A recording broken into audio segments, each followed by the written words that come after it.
I gotta go put a jacket on? I think I'm the only one without a jacket on. I'm a vest. It's okay. It's perfectly fine. I did my hair. I shaved. Trimmed. Tom, you're on mute. So I want you guys to know I'm actually wearing a collared shirt, which for me counts for dressing up today. So Yeah. I like it. Yeah, I'm in the office and somebody just walked in and started talking to me. So I hope that doesn't happen more than twice.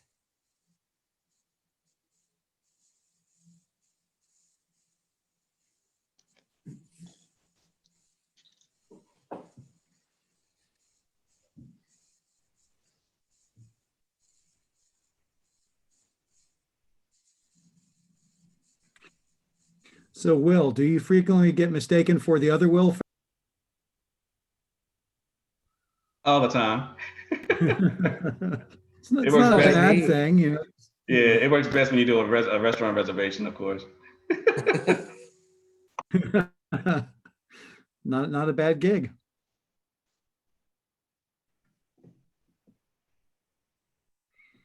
I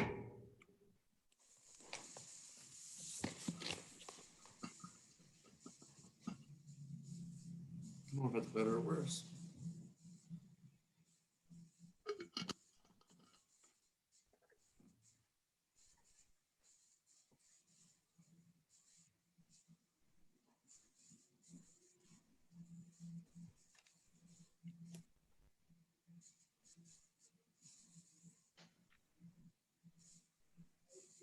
Hey Rick, are you in the office right next to Tony Del Nunzio?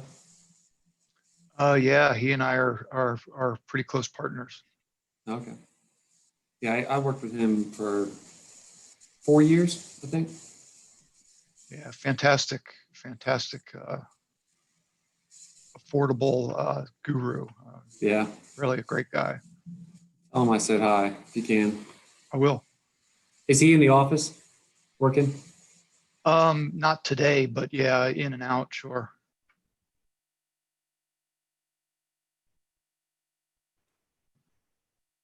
All right. Brianna, if you're on, are we ready to start? Yep, you are free to go ahead. All right. Excellent. Well, thank you everyone for joining us this afternoon and for ending your VHA conference with us here. Today we're going to talk about construction and COVID today and beyond. I'm Noah Hale. I'm the Director of Development at TM Associates, and I'll be moderating this panel today.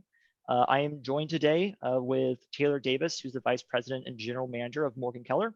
He'll be talking about COVID's impact on new construction projects. We have Rick Kottke, who's the Vice President of Construction for Harkins, who will be discussing with us the impact on acquisition rehabs. We're also going to be talking about how COVID has impacted the design of our buildings. And for that, we have Tom Liebel, the principal at Mosley Architects. And then, of course, no project would be able to be complete without the finance side. And for that piece, we have Will Farrell from Bank of America. He is the Senior Vice President and Senior Relationships Manager. We're going to go into each of these pieces individually, and then we'll take questions as we go along. And at the end, we'll leave some room so that we can address those questions more broadly. So leading into the beginning with COVID and new construction and Taylor. So Taylor, we've been in this pandemic for 9 months, if anyone still has a sense of time anymore. And so let's look back first before looking forward on what were the big impacts on new construction in 2020 for you. Yeah, and as a company, we do primarily new construction for affordable housing. And as a company, just like everybody else, there was a lot of unknowns. The first step we kind of did was we created an emergency response team, and it changed from February to March to April. Every month, things kept changing. So we created, it was basically members of the executive committee. We started with daily calls, then it went to, after a couple months, went down to 3 times a week, then down to once a week. Now we meet every other week. So this emergency response team is made up of different business unit leaders. And it really put in place our modified work plan. It's one thing I'm sure a lot of GCs did was how they handle PPP on site. So traditionally, we have hard hats, vests, closed-toe shoes, long shirts, things like that. Well, now masks were part of it. Social distancing, no more than a few people in a certain area. How we handled quarantine, all that. So a lot of that was put through our modified work plan that we then updated as things progressed. CDC came out with new guidelines. MOSH came out with new guidelines. So that's one thing that is completely new to us in 2020 and that we still do today and will continue. That's one we'll continue in 2021 as well. Yeah, I think that's a really great point. I want to elaborate real quick is when you guys started during COVID, no one really was issuing you any policies. So you had a long period of time of, making up as you go. And then, so are you now in a phase where you're starting to get reputable groups like OSHA and, state localities providing you best practices? Where are we at currently in that kind of process? We are not, and I have a friend that works for a union company. And probably 6 months ago, I talked to him and he said, you have to do all that stuff? He's like, you don't have somebody that can do that for you? And we're like, no. I mean, the ABC National did not say, as a general contractor, here's the guideline that you should do for your project. Because massive GCs, small GCs, middle-sized GCs, different variation of what work they do, they all have different guidelines, different thoughts. I mean, so it was totally, we looked to some other industry partners for help on what they were doing, but there's not a standard in Maryland, in Virginia. Here's what you should do. So, Rick, you can, might be taking some of your thunder, but maybe you're doing the same thing. It evolves as the pandemic evolved, your plan evolved, but there's not a one size fits all, out of the box and move on. Understood. Now, as a GC, a lot of people from the industry, we see general contractors and they just think, that is the whole project. Really, GCs are like 10% of the project. Like you are the supervisors, but you're actually overseeing dozens and dozens of companies through subcontracts, that you control in a very small situation, but you aren't overseeing that. You're just overseeing those companies. You don't actually have control of those companies and how they reacted in this type of situation. To kind of talk about that, you have policies. Morgan Keller, a lot of reputable GCs have instituted these things. How did you ensure that those policies are transferred to subcontractors, and how is that going? And is that changing the way that you do business with subcontractors? This new layer of, I'd say requirement of adaptability to unforeseen circumstances. Yeah, and we actually now, our modified work plan is a rider within our contract. So since April, any contract that we signed, that was part of their subcontract agreement, and which is they have to follow our policies or they get removed from the job site. So that is one thing that going forward into 2021, I think that will continue. But then also we help them with policy, because if it's a 8-person firm, they don't have the same resources that we have and attorneys that we can rely on. So we help them with what their response should be, how they should handle their employees, what the quarantine, duration should be, who was exposed, who wasn't exposed, when they can come back. So that's one thing that we've helped with subs. So that is one thing on 2020 and for 2021 is the volatility with the workforce. So we could have that, just say drywall starts on Monday. Well, Tuesday, 6 guys got, exposed to somebody who tested positive on Monday, and that completely shoots a schedule. And what we've tried to deal with is, how do we notify the owner? And so we've got some standard forms that show there's been a delay or there's been an impact or there's somebody that's tested positive. And then we have another form that shows it's 3 critical path days. And, force majeure is sometimes vague. It's more about, it's an F word that no one wants to say anymore. Pandemics, I don't think is really part of that. It's more natural disasters, things like that. Right. And pandemics are also out of our control. You should remember that part. So that's not one that thing. We have projects together. I get you. Yeah. That's one thing we've tried to do is just early notification to owners, early notification to the owners, and then also the subs, because we don't want a sub saying, "What the hell? You had a guy test positive last Tuesday, and I had 15 of my guys in there." So that's one thing we're working on. But then also the restricted, as I mentioned, the modified work plan. Another effect for 2020 is the social distancing, the limited crews that we can have in areas. It drags out schedules. So that's one thing has affected us in 2020.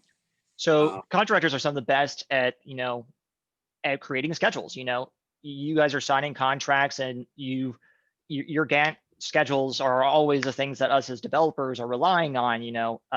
Where every trade comes in and how you layer it in, and so looking at the schedules and being someone such as yourself who are very familiar with projecting things in year increments, I would say most GCs for new construction see the world in 12 and 14-month increments in their head. So let's say today you start a project today, that's going to take you through the end of next year. What is that next year looking like? Are you assuming that worst case it's business, we're going to be like this through the whole year? Or are you imagining that you're going to start having the ability to have relaxed policies in the tail end of that?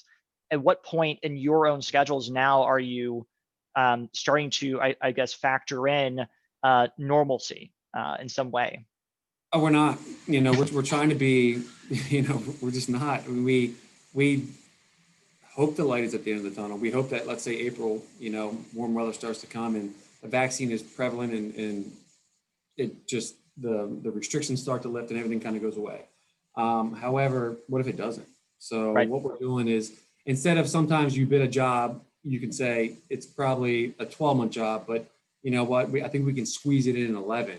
Well, now we're saying it's probably a 12-month job, but can we get 13? Maybe we can't, but we probably aren't going to err on the side of, now we'll do it in 10. We'll get it done. No, we're saying it's 12 is what we surely hope, because the other thing that has been effective for 2020 and into now, we feel 2021, is lead items, long lead items, and things like cabinets that didn't used to be as long, appliances, light fixtures coming from China, things that we just, we knew that had longer leads, but we didn't really plan around them as much.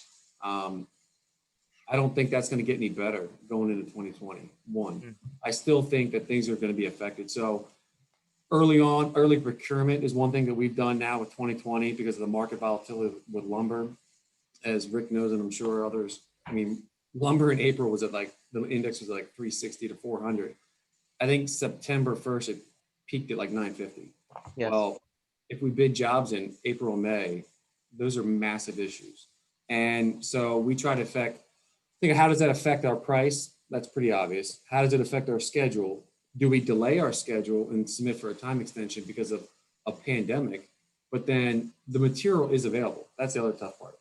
We couldn't buy the material. We can't say it's unavailable. And that's where nice owners realize that this is new to all of us, that it is somewhat out of our control. So that's something we're working through as well, is how do we handle the volatility with appliance pricing, with light fixture pricing, with lumber pricing. So let's talk mitigation then real quick so we have problems. Now we've got a good sense of where we were in 2020, and most people on this call went through it. And now look, we've got a sense of, hey, 21 new construction, don't expect big changes. Like we're going to model, budget, and assume the worst case, because none of us are being taken by surprise anymore. No one can really afford it. And so projecting that out for the next year in projects, what are things that we can do or change the way that we do business from on new construction projects to kind of mitigate that? It's bad that we're seeing 21 is going to be the same. Like, don't get your hopes up, but that still is a powerful thing to know. So with that knowledge piece, what can owners, developers, lenders, and the other parties that you work with, what are the advice that you could give them on, hey, let's do this a little bit differently so it's not as bad? Yeah, don't cut contingencies and don't cut schedules, to make a deal work, is my opinion. I'm not a developer, Yeah. but, if we're going in, for example, we bid a job a week ago, I think 2 weeks ago, that was a large apartment job. And specific to the lumber market, what we used was not September pricing, and what we used was not last January pricing. It was probably 60% inflated from January. And we think, if you watch the index, it goes along, it went up in September, and then it's down here-ish. And it's continuing to trend down. So it's probably still 60% up. So we hope it's not going to get worse. But we're not going to go in and say it's going to get back to the January, February, March levels. So we still have increased pricing, specifically to lumber, And then back to the same thing. If we think it's a 15-month job, we're not going to go into 13 because we really want the job. We're going to make a pretty darn good case why we think it could be 14, but let's carry 15 to be safe. Excellent. Well, thank you so much, Taylor. I know there's some more things that we'll circle back to at the end when we take some questions. Moving over, so that's new construction. Another big piece of, there's two sides of the coin here. We have ACK rehabs, and that we have Rick here to talk to us about. And Rick, kind of leading into that, same question, looking back with Taylor, we had 2020, but ACK rehabs are different because you don't just have subcontractors. You've got tenants. And especially a lot of us not looking at doing in-place rehabs like my firm does a lot of. This hit hard and having to adjust that. So with that, Rick, can you kind of give us a lead in on how Harkins responded? Sure. So probably best to just provide a little bit of background. Sure. If we can go back to March, which candidly feels like an eternity ago, I remember the first week or two in March attending one of the last events, ribbon cutting, and we were right at the point where we were a little uncertain if we were shaking hands at that point. And immediately following that, just a lockdown completely. So, mid-March timeframe, all of rehab projects were essentially shut down completely.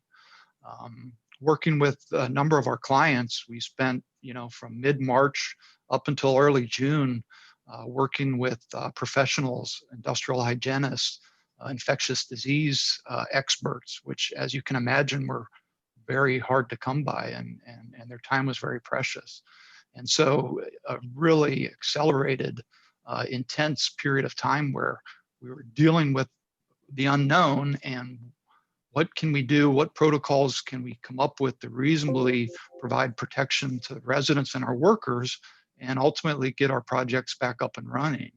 And after a pretty concerted effort through many clients and professionals, came up with protocols, many that Taylor was hitting on, but many more so specific to occupied environments where commingling with residents and tenants is a daily occurrence. And so it really required a completely different approach.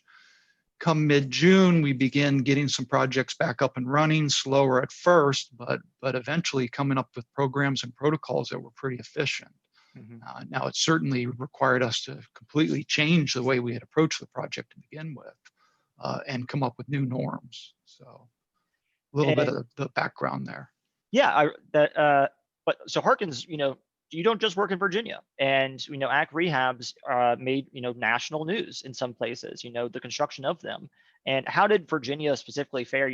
So you're not just as creating policy for like a universal policy. It's like take this and run with it for all ACK rehabs. It's almost a case by case, state by state kind of approach. So when you're looking at that, how did Virginia kind of fit in with other states and how it fared, and did that help it or hurt it to where it is today? Yeah, so candidly, and just thinking about the local Mid-Atlantic, Pennsylvania took more extreme measures earlier. Right. Maryland a bit more aggressive, and then Virginia tailing slowly behind that, but still some pretty aggressive steps and protocols that they were requiring. So to Taylor's earlier point, knowing what jurisdiction you were working in and kind of what health department guidelines were really the leading indicators of what programs we could implement at any given point. And they were changing daily. Right. And so without team members that were really on top of that with an open dialogue with health professionals, we were really in a difficult spot. So again, essentially shut down for that 6-8 week period. And in June, protocols and programs and confidence levels increasing, able to get back up and running. August, September, October, pretty predictable and getting a little bit smoother. And then clearly, as we all hear and see on the news each day, things are getting a little bit trickier as we go into winter. So been a moving target. Oh, yes. At that. Yeah. And kind of drilling down more into it. So I know that ACK rehabs have similar things that Taylor hit on, such as you had to start buying things that you didn't buy before, like PPE. You had to have documents that monitored and tracked. You had to start documenting things that you hadn't documented before. You had to start tracking things and with communications on and have contingency plans that you didn't need before. Both of those are very similar. But I think a unique element of ACK rehabs is your scheduling of subs. For new construction, you kind of get the luxury of, well, no one's at the site other than me. I show up and that's really about it. I just have to worry about my people. But as if you're doing an in-place rehab, you don't have that luxury. So how did in 2020, what are the changes in like the way that you structured your sub trades? And then I think that would be a good pivot into kind of talking about how that goes into 2021. So. Sure. So first and foremost, our occupied in-place rehabs are non-existent currently. There just Right. isn't a safe and reasonable way to effectively manage those projects. And so projects that had been occupied in place are now rolling renovations, which have been pretty difficult for all parties, and to get your subcontractors and trade partners into a different production path takes a bit of jockeying, so to speak. Mm-hmm. Working with different clients and property managers to accommodate that, all of a sudden relocation specialists are involved in the mix, and vacancies become more of a juggle of where can people go for the time being, and how are we maintaining sanitization of areas that people are moving to and from. Common surfaces, clearly a really important component and a tricky area. So really, not just jurisdictionally, but project by project, we're developing plans for that Right. project, reviewing well before ever inviting subcontractors or others to try to produce anything, to get everyone's buy-in and commitment on. So looking at 2021, so in-place rehabs for those that you're working on, just stopped. Converted to a rolling rehab. Either what you're saying is some of the tenants moved out, you were relocating people on site, or you physically had a place that was fully occupied and they moved off site, and then you tried in the development team try to do that, which on the development side, massive costs. Absolutely. If you were not expecting it, on the development side here, I thought hotels would be completely vacant, and that would be a silver lining for ACK rehabs. Turned out I was wrong in major cities. Some places completely filled all the time and couldn't do 6 months. You're putting people up for 6 months sometimes. So, 6 weeks sometimes. So looking into 2021, when do you think in-place rehabs are coming back? Are you even bidding them if a developer comes to you or says, I want to do this, but it has to be in place? How does that conversation go, and where are you looking into that landscape moving forward? Yeah, so certainly have the discussions, but through our experience and advice from experts, there just hasn't been an economically viable way to accommodate that. And particularly when it comes to something as severe as what we're dealing with. And so we've looked at what options do exist, and if there are hoteling areas where people can go during the day, how does that work with sanitizing those areas? And if folks were to come back in the evening, how does sanitizing their apartments or their our units take place, and who's responsible for that, and what are the residents' comfort level with that, and what are the subcontractors' comfort level with that? Our focus is always on the resident and their comfort and safety. But if we think about this, worker confidence is a big component here too. And Taylor had touched on that. And so many of our programs as general contractors, we want to be able to demonstrate a program to our subcontractors and trade partners that's going to give them a sense of confidence and a surety that we've got adequate controls in place and contingencies if something were to happen. So rehabs and renovations in general have always been extremely complicated from a logistics and relocation and sequencing standpoint, but ever much so currently. And I don't see that changing in 2021 for sure.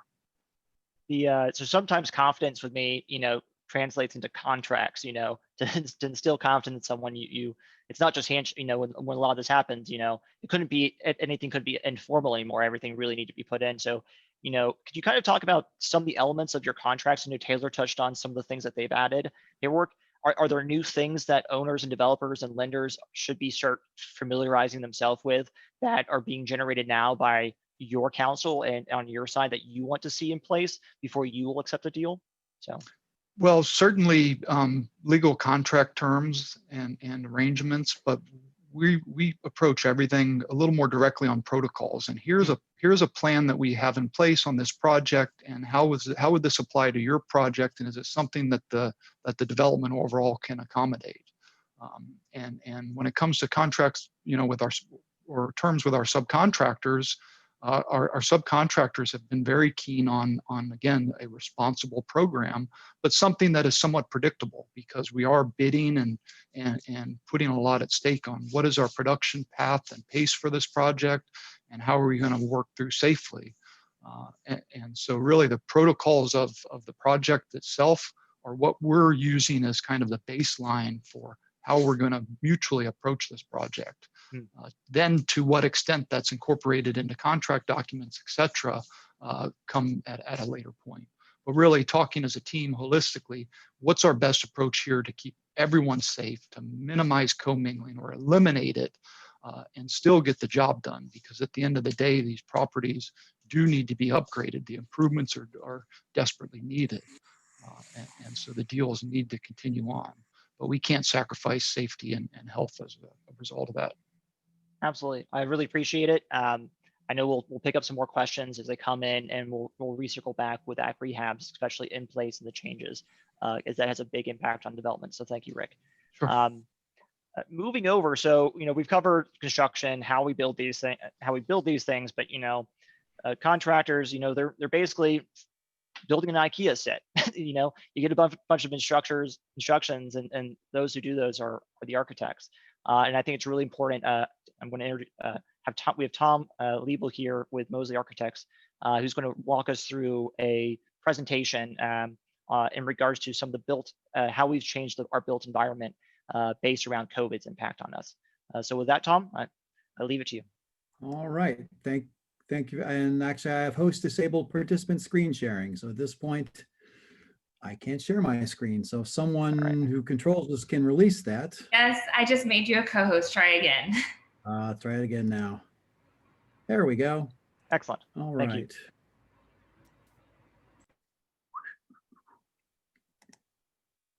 Come on.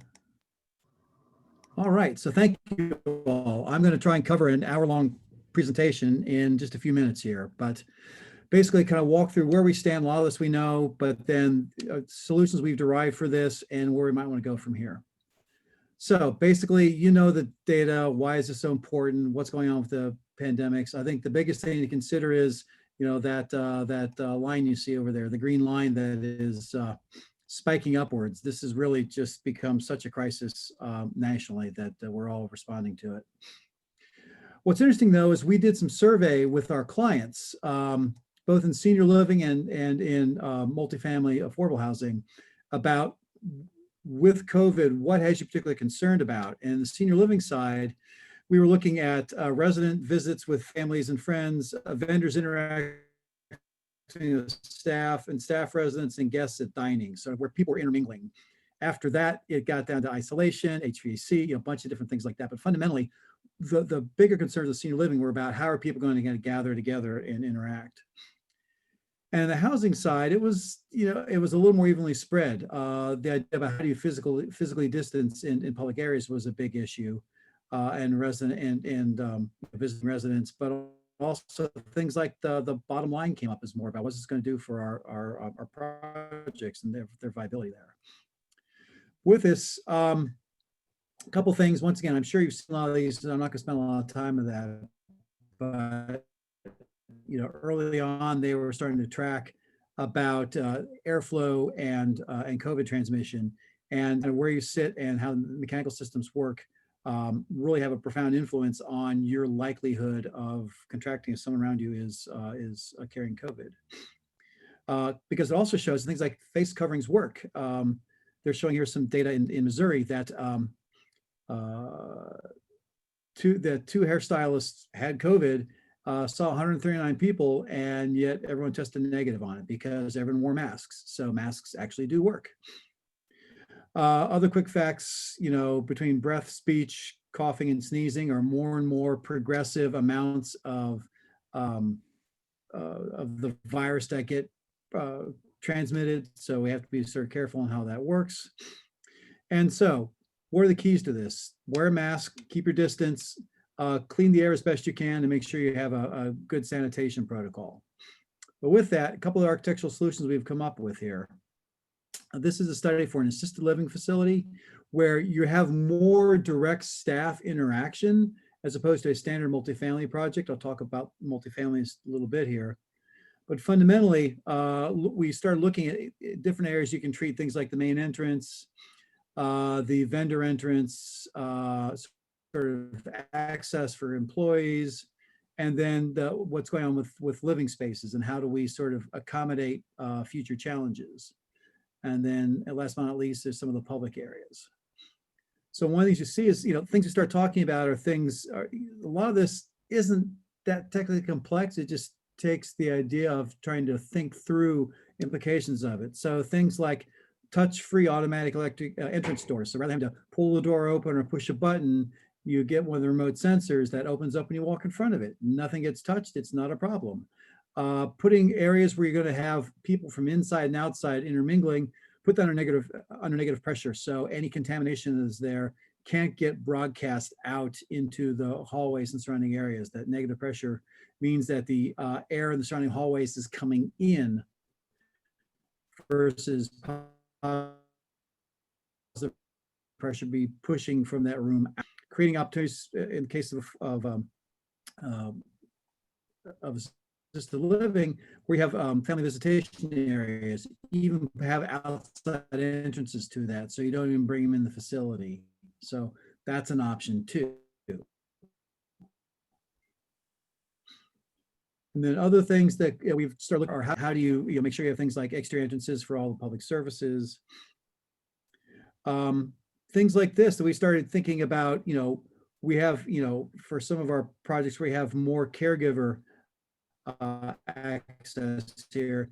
You actually have, we have zones now for used and clean PPE and decontamination zones in between them that clearly we never thought of that before, but this is now sort of becoming a standard protocol.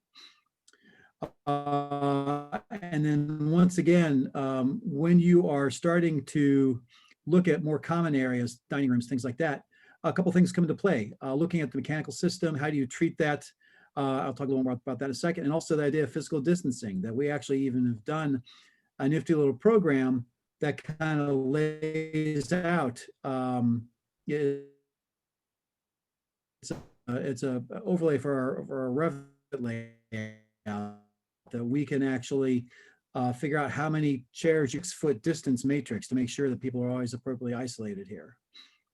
And then once again, from an architectural perspective, selecting materials that are easy to clean, can be scrubbed down, except cleaning products well and won't stain or won't discolor, to make sure that you are creating an environment that can be readily treated.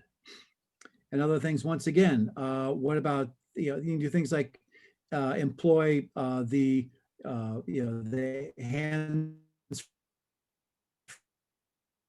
soap dispensers, hand-free faucets. Any way you can, touching common surfaces, the less likely you're going to be able to transmit the virus.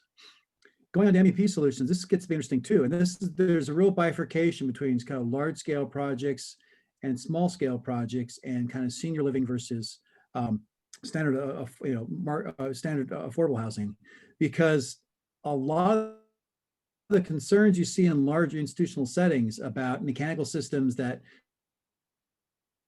share, air, air distribution, a typical housing complex is going to have individual split systems. So all individual units are on their own mechanical system. You don't have to worry about sharing and blending. So it actually becomes easier to treat because of that.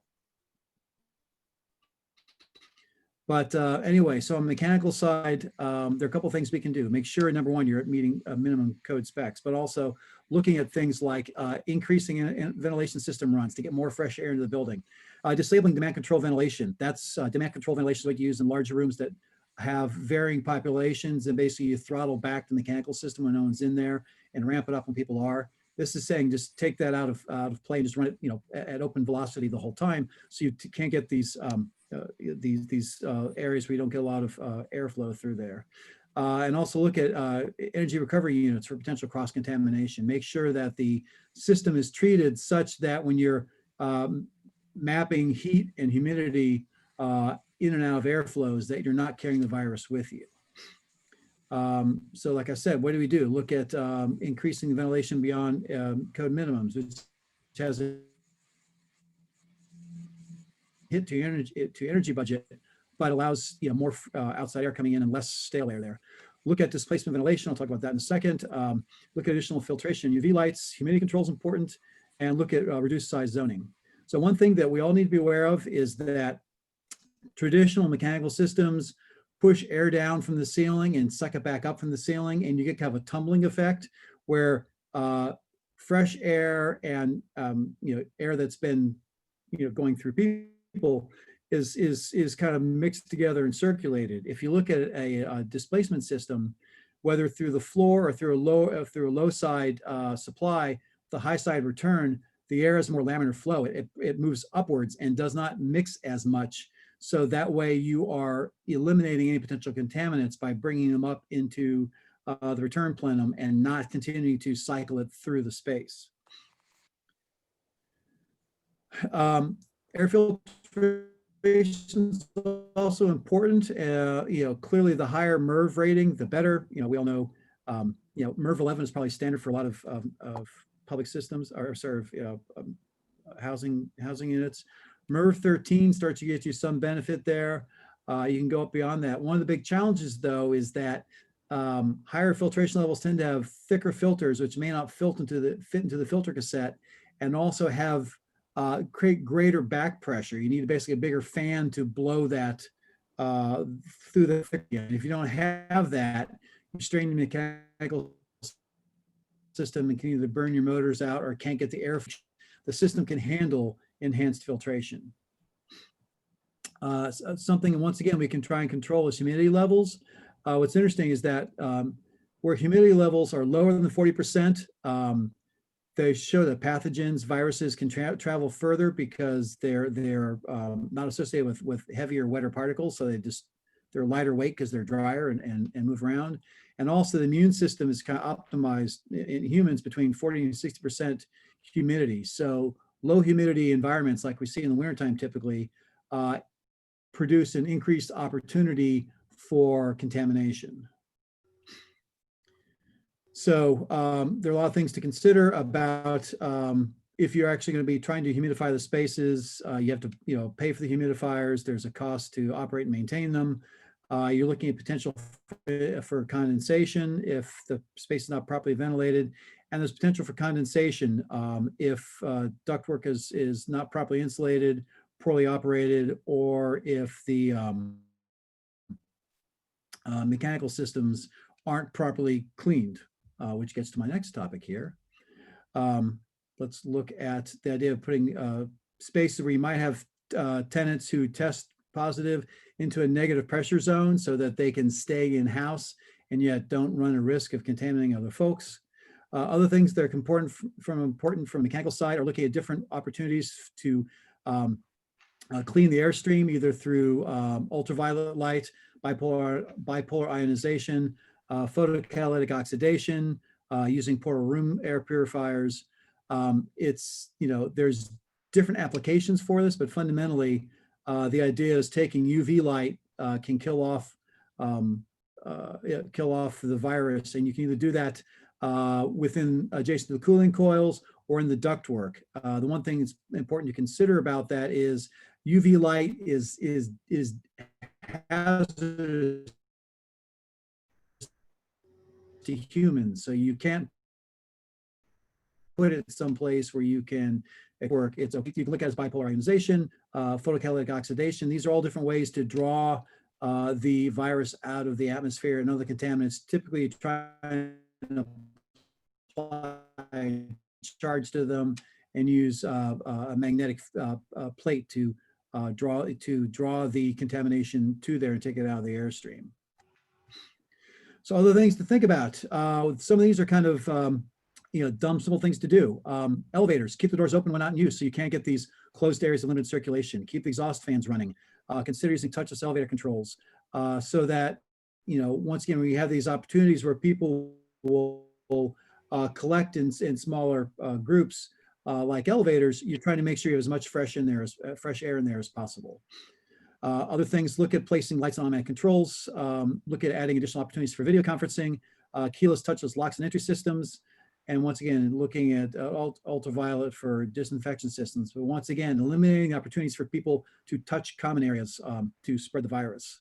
Other things, hand wash sinks, soap, automatic soap dispensers, things like that. There are technical solutions to help keep people safe.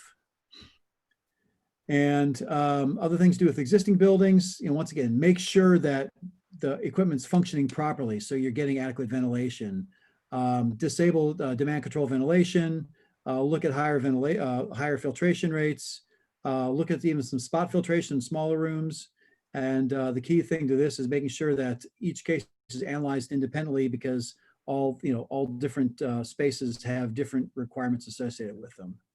Last but not least, a couple of policy things to think about. Make sure that staff are properly trained to handle disinfection and PPEs. Make sure that there's a mechanism to sort of identify and help assist symptomatic individuals. Look at how staffing is done and work is taken care of in the property to make sure there's a decrease in cross-contamination. And then look at where the screening protocol now of the properties.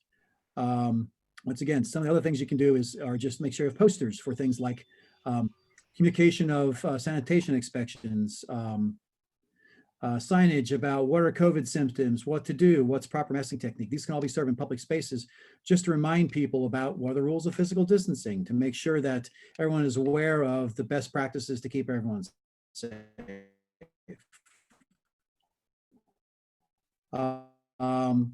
There's some opportunities to look at lead safety first for in the future. And the well rating system also focuses a lot on how to properly maintain facilities. And with that, I've covered a whole lot of stuff in a little bit of ground, or a little bit of time. So Fantastic. I'm done with the presentation there. Tom, thank you so much for those who are joining us. From me, one of the big takeaways I think from that presentation is, affordable housing is a social determinant of health.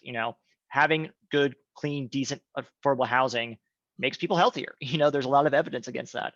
But we don't actually invest as an industry that much into creating healthier housing in itself. We have done lightly with making sure that we don't have lead-based paint, and the way that our HVAC systems are to a high ASHRAE standard, and we're cognizant of things against child asthma. But the things that we're going to really, the sectors are the ones that are going to really push this, is what Tom's is covering right now, which is elements of memory care, nursing centers, and assisted living communities. These are the ones that got hit the hardest, and these are ones who are responding the hardest and are being forced to because of how targeted they were and vulnerable they were to these.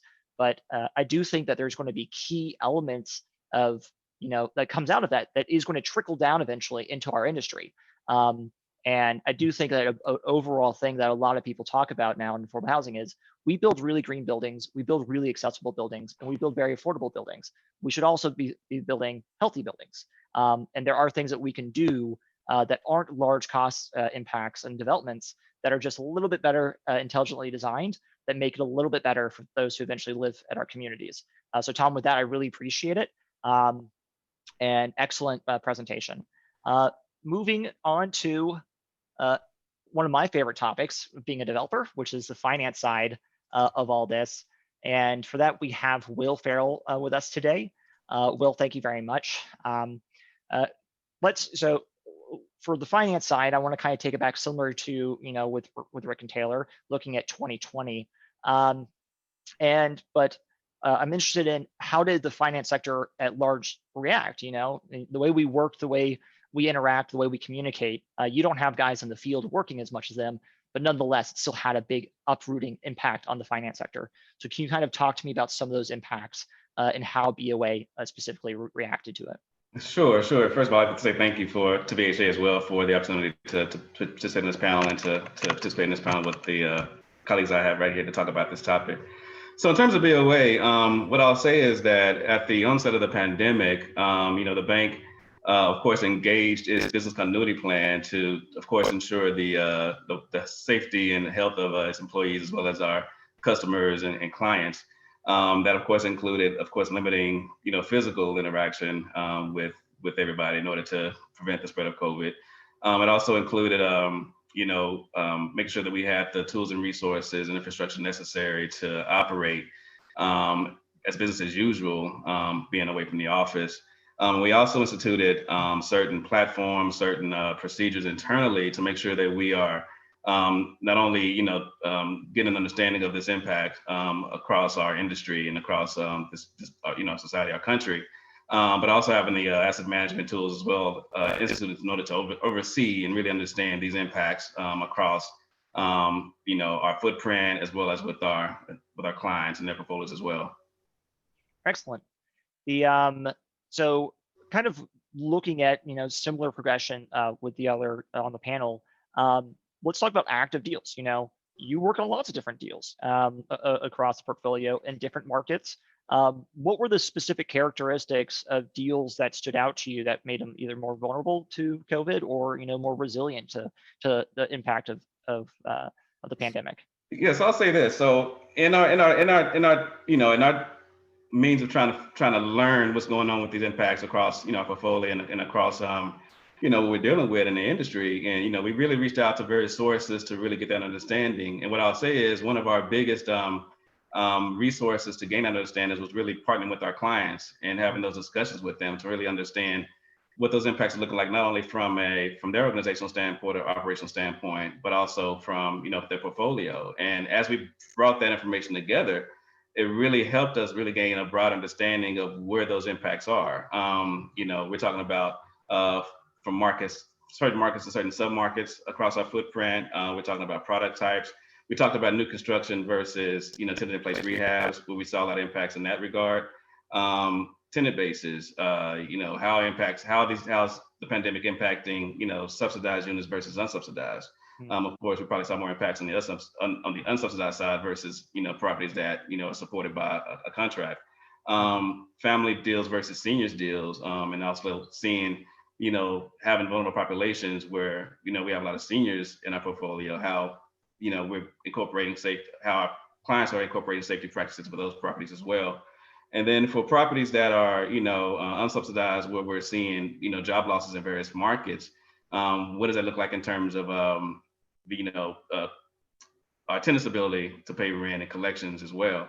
In addition to that, through our portfolio, we also saw impacts during construction related to, of course, government shutdowns, right?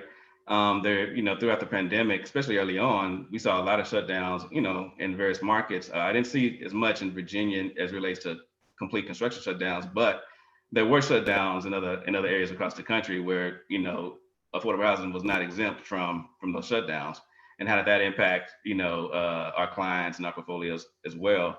And then reopening plans, of course. In addition to that, we also, really got understanding of really how getting adapted their operations to make sure that properties that were in the construction were getting done as well. And I'm talking about permits, I'm talking about inspections, getting certificates of occupancy, so on and so forth. And we use that information to really help us kind of position ourselves to really, as we move forward with, overseeing and managing our properties as well as underwriting, just pivoting us to make sure that we're doing so in a way that is smart and responsible. Understood. So from your side, are you seeing 2021 right now being similar? So let's look at like ACREIT. So a pretty obvious one is similar to what Rick was talking about, in place rehabs, for it's just a no-go in most markets. From a finance standpoint, is that what you're seeing as well, from those who you're working with, investors and business partners, and from the lending side, are you guys sharing that kind of opinion of if that's the only way to if that's the only way the deal can be done, then it just doesn't happen now. It's not no, it's just not right now. Is that kind of where we're at? And when do you think that might change, if so? No, I would say from a lending and investor standpoint, particularly from B of N standpoint, and in my experience, we've closed, tenant in place rehabs. I think really the issue is, is it done in a way that is, protecting the safety and health of everybody involved, tenants, workers, so on and so forth. Right. And some of the things that we consider in that is, let's say, of course, as we talked about earlier with my colleagues on this panel, how do you separate and how do you kind of make sure the interaction between, residents and workers and everybody involved is limited so that, you're limiting that exposure. And what do we look at? Let's say we have, a single building, rehab, how are you doing that isolation? Or if you're looking at a multiple building rehab, are you essentially emptying one building out and doing the rehab on a building by building basis? What is your tenant relocation plan in that regard? All those kind of things we do factor in our decisions to determine, if it has been done in a smart way. But yes, we've still closed deals with tenant in place rehabs. We just have to be a lot more intentional on our being careful about, doing those deals and how they're. Yeah, I think that definitely what I've seen a lot more of is, it's always good to have communication. It's always good to share, the ideas of the project. But I'll say a year ago doing deals is, there are some deals that didn't need much explaining, it's a new construction in this area and everyone goes, great, like, here's my offer. And now it is, hold up, like, who's your contractor? And like, Right. What did they do during this pandemic? Who are their subs? Where are they buying? Like, and it's starting to get really detailed in some areas, even once a deal. So I think it's changed the way that we communicate in bid projects now. And, there's a lot more and new information being conveyed, maybe such as with the strength of the borrower, BOA and some owners, you had to respond because I assume there was deals that, were like in Pennsylvania, that everything stopped overnight. And so did that overall, what are kind of the steps that you're now taking that are in addition? Are there, additional requirements for borrowers or for business partners that are information that you need in order to kind of take that step to give a commitment or to be a participant in the deal? So I'll say this, I would definitely say there are a lot more questions being asked, right? To make sure that we understand the full universe of what's going on in terms of a development, which includes, questions that we do ask of our clients about how they've managed through the pandemic, how they've adapted, their policies, procedures as well to make sure that they're mitigating risk accordingly. So we do ask questions about that. We have discussions about, how their properties are impacted during COVID. Are there any other properties right now that they're experiencing difficulties with, challenges with, and how, are there sufficient resources internally really to kind of manage through that as well? So we do ask those kind of questions. And we also ask, questions about what their plans are, contingency plans are, during the development process as well, just to make sure that, Sure. Again, everybody is kind of thinking through everything to make sure that it's getting done in a smart way going forward. But yeah, we do ask, I would say an enhanced level of questions, just to make sure that everybody's thinking through the risks associated with a transaction. And of course, the thing about it is it's not a one size fits all, situation. All of these deals are unique and have their own challenges, by market, by product type, as I mentioned before. So, we have to kind of think through all of that stuff just to make sure that, we're covering the risk appropriately. Understood.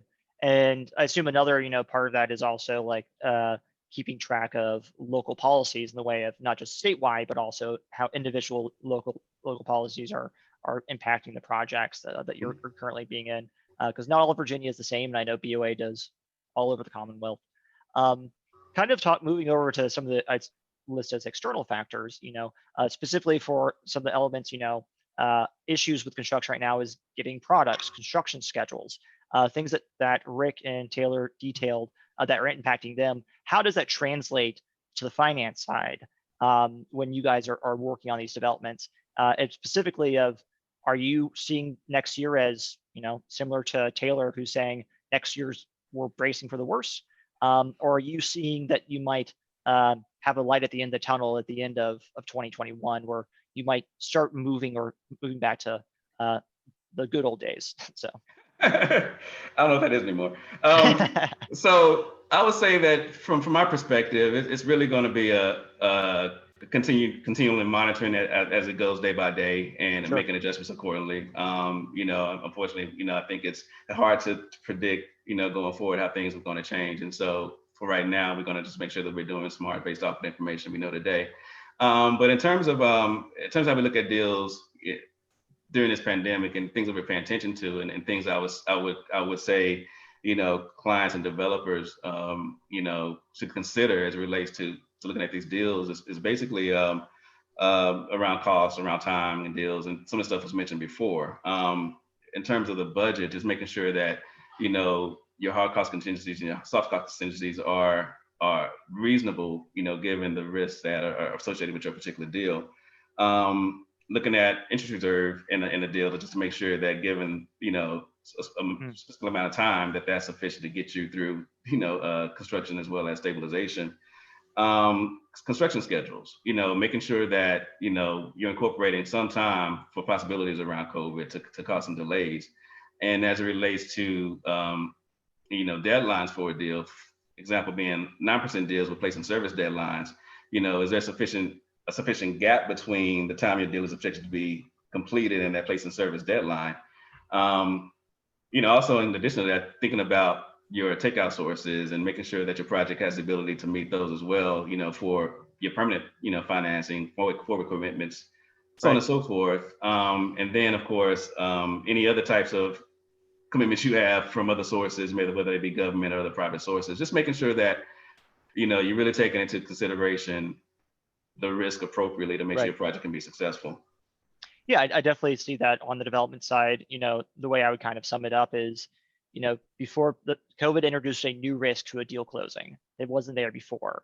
There's always risks with a deal, but there's only so much appetite for risk. And so now with deals, you have to try to get rid of some of that risk, such as a forward commitment or having loans and not having we'll figure out our takeout once we get there. We'll just have draft documents and we'll lock in the rate later. So I definitely understand kind of how those two things interplay. Is there an overall message that you would want to kind of convey to those who are participating or looking at utilizing BOA's services when looking into 2021 right now? No, I would just say, as a partner, I would say just be open to having early conversations with your lender, whoever that may be, or your investor, and just kind of discuss your project, in your situation to determine what the best path forward is for that project. I think it's no hurt in having that conversation, because it only helps you to help plan accordingly so that we all can have a deal that, hopefully will be, successful and done in a smart way going forward. So I would say, have that conversation. We're here to be that partner for you to have those discussions. So that'll be my overall message. Yeah, I think overall, I'd say that I think our industry at whole has responded well to COVID. I think part of that is communication. There's, you can either face the challenge, and everyone, like Rick says, at the end of the day, we want to do what's best for the tenants, and we want to do what's best for the project. I think overall, in my opinion, everyone that I've worked with, showed up and did that. We kind of put the legal stuff aside. We put away the best, no one knows what best practice is. No one's giving us direction. Let's talk and work this out. And I think that's kind of been a guiding principle. Do you now, kind of as we're nearing the end of our call, we have a question that we'll get to from everyone else. I kind of open that up to everyone here to kind of weigh in.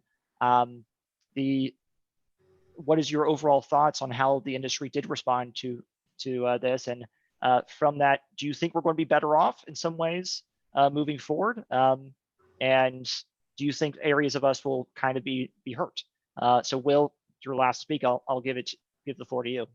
Oh, that's fine. So I will say this. I think that, and this is my perspective, I mean, the pandemic came, and it came, in my opinion, swiftly, and we all had to really engage quickly to learn and understand. And so I really do think that through this experience, it just makes us all smarter in how to do things going forward. So I think that, of course, it's just not been a comfortable situation for a lot of people. But I do think going forward, this really just makes us better people and makes us really more cognizant of the risks that can be associated with getting the development done. So in a way that's safe, of course. But I think that that's the overarching, at least lesson I've had throughout this process. Rick, Taylor, Tom, anything you want to elaborate kind of on what Will said there? So yeah, I would agree completely with what Will said. The camaraderie and I remember in March and April being on video calls with fellow GCs and talking about what they're doing, what's working, and really brainstorming together as an industry was really inspiring. And I think it's something that we can take forward of when we're in a difficult situation. How are we going to make the best of it? And let's communicate openly because we're really striving for the same goals. So agree 100%. Excellent. Yeah, I think we'll be more resilient. I mean, the fact that, like Rick said, I mean, that people came together, they learned from each other. It came quickly, like Will said. We reacted. Some, stormed it, or weathered it better than others. But I think we have learned that we can react quick, we can be nimble and resilient. Is what I think. Tom? I'd just like to offer too that I think what we're looking at now is a new normal, that while we will hopefully not be at the same level of heightened conditions, ultimately we should learn from this. And we have picked up some best practices from this. We have learned from some of this. We should just kind of go back to the old way of doing things, because something like this is likely to happen again. And we should sort of have our baseline be better than what it was previously. Excellent. We're right at 3:01. We have a question I do want to address before closing this out. Taylor, it's to you, and it's regarding supply lines. The question is, given experienced problems of supply lines offshore, will you accept an owner requirement to buy only onshore, and what do you anticipate the cost impact to be? Yeah, and so this was specific to cabinets on one project. They were 90 days and they were 120 days. I think that they were 150 days, and they were stuck up, I think, in Singapore in a port, so we couldn't get them out. We have a job right now that we're going through purchasing in Ashburn, and we're actually paying $13,000, which is not massive, but for American-made cabinets or Chinese-made cabinets. So we will accept a buy as much as possible onshore, but a buy it only, I think, would be almost impossible. Understood. Especially like specific for cabinets and how they're made, and sometimes I'm surprised how cabinet importers even make money. So so with that, I really appreciate everyone's time today. Thank you, Rick, Will, Taylor, and Tom. Thank you, Brianna. And I'll leave it to you to close us out. Thank you so much, Noah, for moderating this panel. Tom, Will, Taylor, Rick, thank you for sharing your current experiences and how you all are currently adapting. I want to thank everybody for joining us this year. I know it's a little different. Hopefully at some point we can get back together. Well, I said back together, but this is my first conference, but hopefully I get to meet you all in person soon. I just wanted to thank our sponsors again and let everybody know that these sessions have been recorded and we're going to work on uploading them to the virtual platform, and you can still access the platform and any of the information after the conference is over. I do want to go ahead and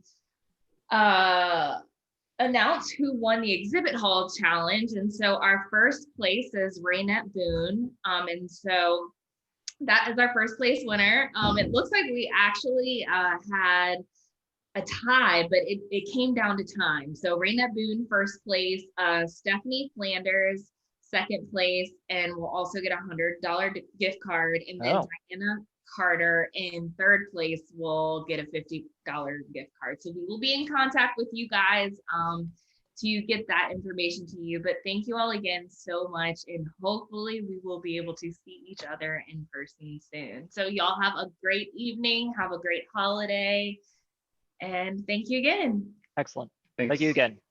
Thanks, guys. I enjoyed it. Thank you.